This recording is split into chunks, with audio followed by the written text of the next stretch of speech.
Right, welcome to the week 30 discussion board. My name is Chris, and my partner is Megan, and we worked on a discussion board titled Profits of a Complex Kind. Let's get right into it. First question asks, what can we tell by looking at this system? We see that we have Bill's change in profit over time and Ted's change in profit over time.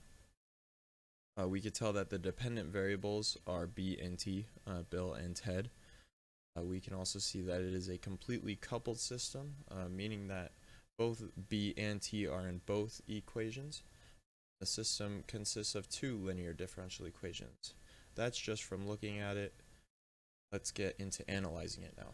We see that in the solution for the formula for Bill's change in profit over time,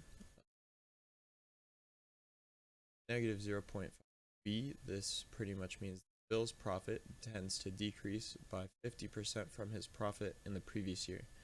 We could tell that it's decreasing because of the negative before the variable and decreasing by 50%. 50% is 0.5. Move on to Ted, how Ted's profit affects Bill's profit. When Ted is losing money, this positively affects Bill's profit. So we know this because if Ted is losing money, that means that his value for T is going to be negative, and a negative times a negative is going to be a positive value. Now, if we look at it inversely, if Ted's profit will negatively affect Bill's profit when Ted is making money. Ted is going to have a positive T value. Positive times a negative is a negative value for its Bill's overall profit. For every $1 Ted makes, Bill loses 60 cents. You could tell this because if Ted's profit was $1, it'd be 0.6, which is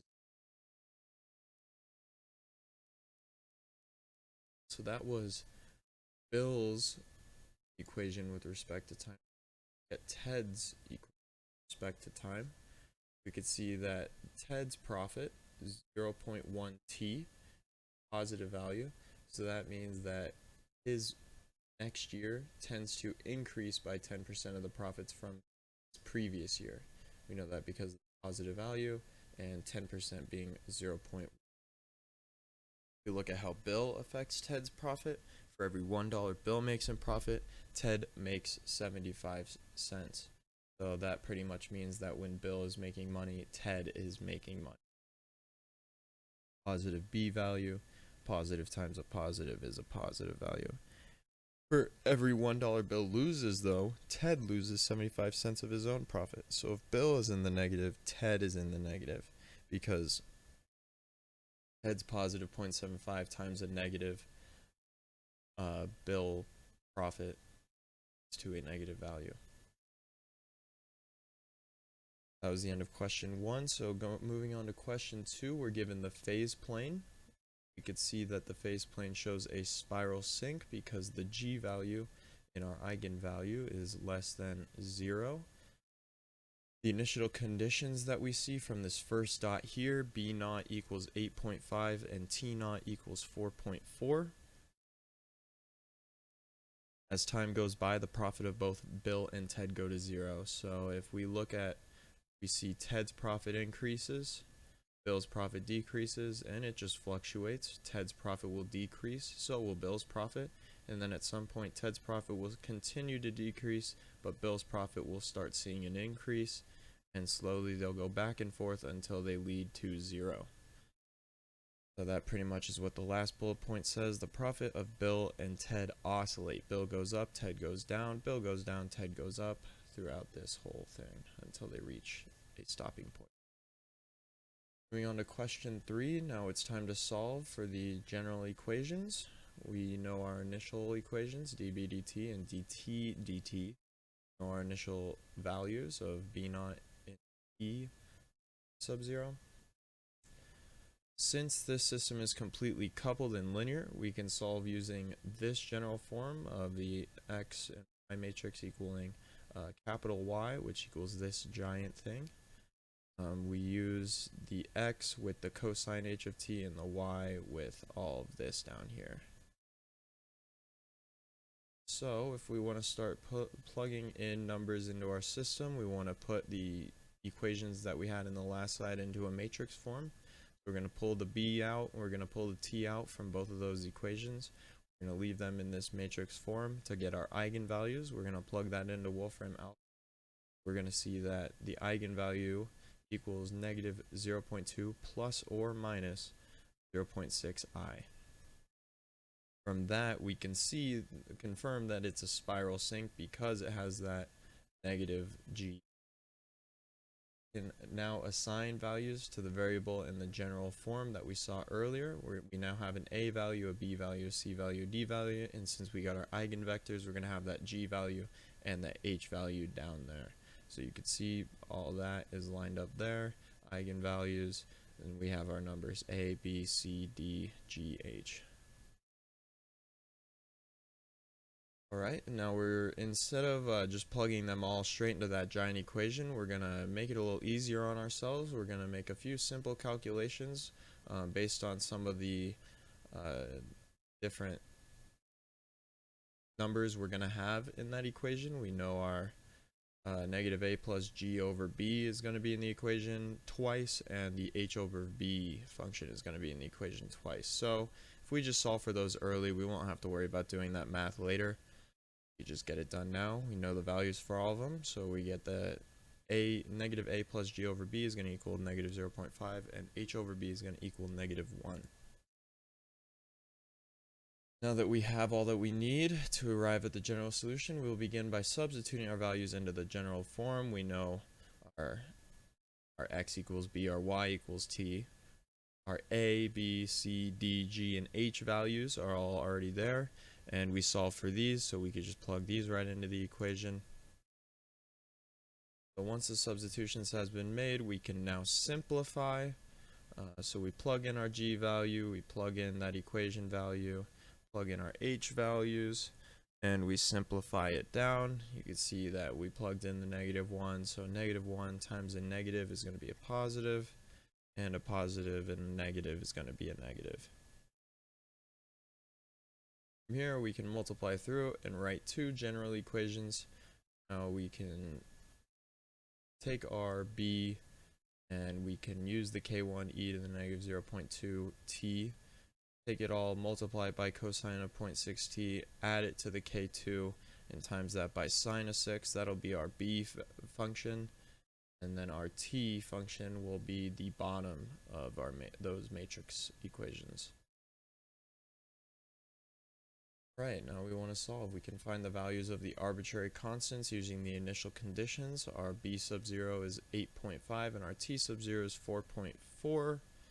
Plug that into our b equation. We plug that into our t equation. We're going to see that right here. We're going to start with Bill's equation. See the solution, and we see the initial condition. We're going to plug the 8.5 into b. We're going to plug 0 into t. And we're going to reduce it down. Cosine of 0 is going to be 1, sine of 0 is 0, e to the 0 is 1, so you're going to be left with k1 equals 8.5. Now that we know k1, we could use that in Ted's equation to find k2.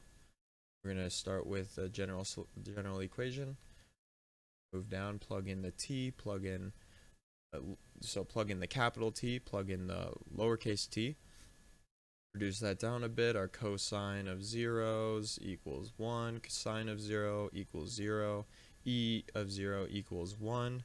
You're going to keep reducing down, and then you're going to see on this line here, you have the negative 0.5 times 8.5 times 1, so that's going to actually not be 0, so that's going to be negative 4.25. 8.5 times 1 times 0 is going to be 0. 0.5 times k2 times 0 is 0. And then we're left with this k2 value because it's multiplied by a couple ones. So at the last line, we're going to have 4.4 equals negative 4.25 plus 0 minus k2. So really negative 4.25 minus k2. We're going to solve for k2, and we find that k2 equals negative 8.6.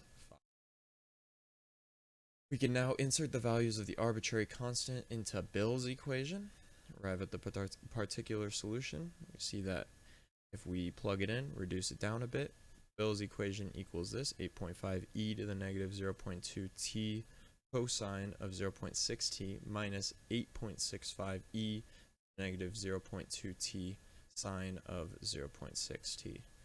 We're going to do the same thing for Ted's equation. We're going to plug that k1 and k2 value in there and reduce it down a bit. This one's a little bit more messy. Not too bad though, you're just combining cosines and sines. You find that Ted's profit with respect to time equals 4.4 e to the negative 0.2 t cosine 0.6 t plus 12.825 e to the negative 0.2 t sine of 0.6 t.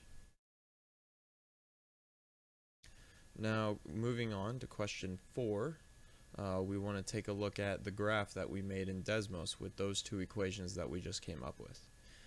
We can tell that the graphs support what we saw in the phase plane of oscillations, Ted's profit going up, Bill's profit going down, and vice versa, Bill's going up, Ted's going down, and oscillating until they reach 0.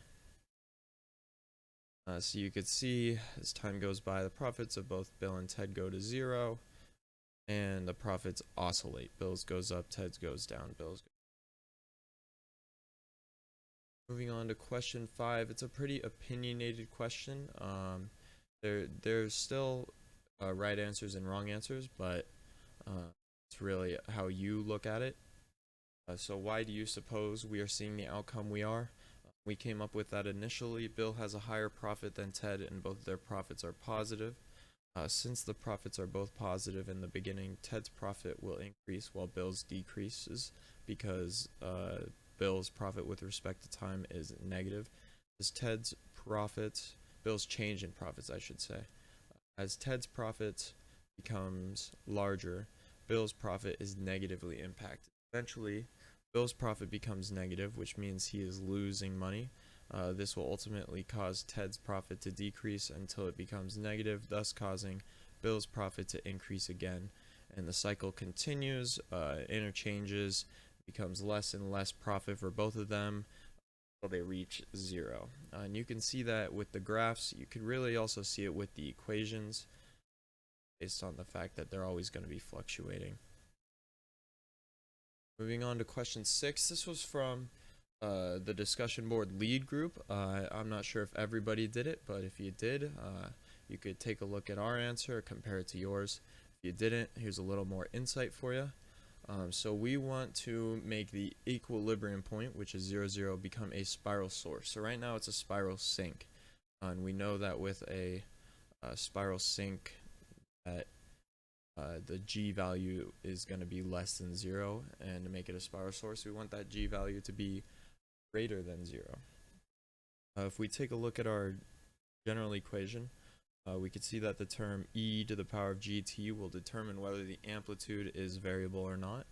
When g is less than 0, that e to the gt value will be negative, thus resulting in a variable amplitude that decays. And we don't want that. When g is greater than 0, when g is equal to 0, I should say, e to the power of gt will be equal to 1, which results in a constant amplitude. And when g is greater than 0, e to the gt value will be positive, thus resulting in a variable amplitude that grows.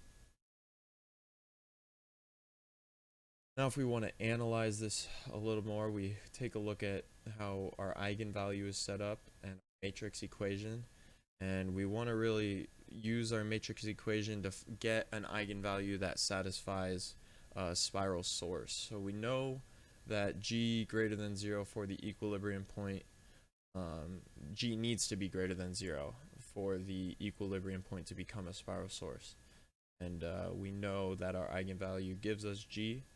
So if we take a look at our matrix equation and fiddle around with it a bit, we notice that changing the a term alone caused g to become positive. So we took that negative 0.5, the a term being the top left term in that matrix equation. We took that negative 0.5, we made it positive, and we solved in Wolfram Alpha for our new eigenvalue.